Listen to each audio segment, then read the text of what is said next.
This is an insane situation. Diplomatic interpreters aren't necessarily on everybody's radar.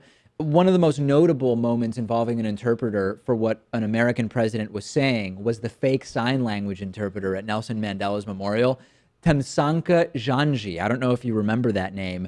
Due to some combination of chance and I guess security lapses, during Nelson Mandela's memorial service in South Africa, a guy was up next to Obama doing sign language interpretation, and it was just total nonsense. Okay, let me remind you of that.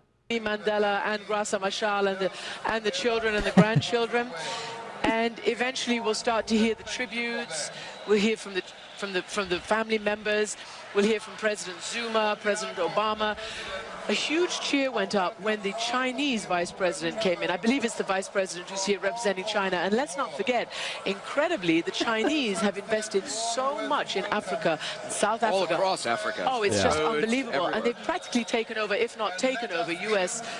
influence. Okay, so if you were watching with us, you saw a sign language interpreter there who was communicating nothing with the signs that he was using.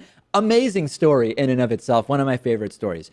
But we have an even better story involving interpreters, and none other than our fearless leader, Donald Trump. As you can imagine, when Trump meets with diplomats and world leaders who don't speak English, there's an interpreter. A Japanese interpreter named Chikako Tsuruta has said that he and his interpreter friends simply don't translate Donald Trump verbatim because they're worried it would make them as interpreters sound stupid. Shinzo Abe, or whoever they're interpreting for in the moment from Japan, they believe would look at them like they're idiots rather than looking at Trump like the idiot that he is if they were to translate verbatim. And this is causing huge uproar within the interpreter community because it's not seen as proper, Pat, for an interpreter to at all modify what the principal is saying simply for fear of coming off as intelligent. The idea being, you're there as an interpreter to interpret the words as they are. They might be violent, they might be horrible, they might be evil, sad, funny, or in Trump's cases, just indicative of ignorance.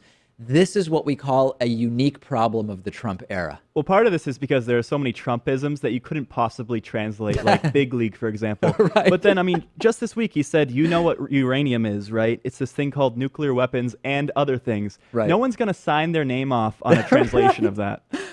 What somebody needs to tell them is, don't worry, it's just as stupid sounding in English when Trump says it. You don't have to worry about the translation making it sound that dumb.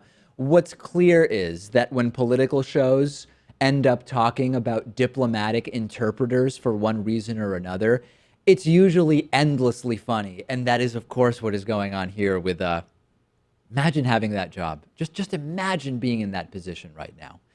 Discuss this or any other stories from today's program on our Reddit discussion forum at davidpakman.com/Reddit.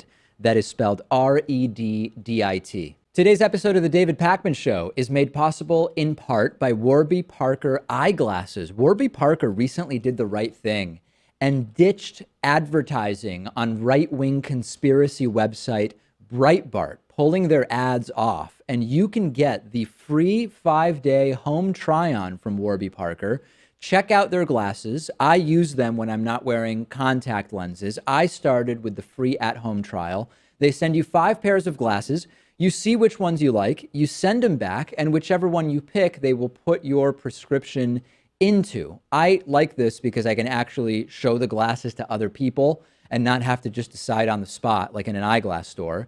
The eyeglass industry is controlled by very few corporations that keep the prices very, very high, even over $300 for prescription glasses.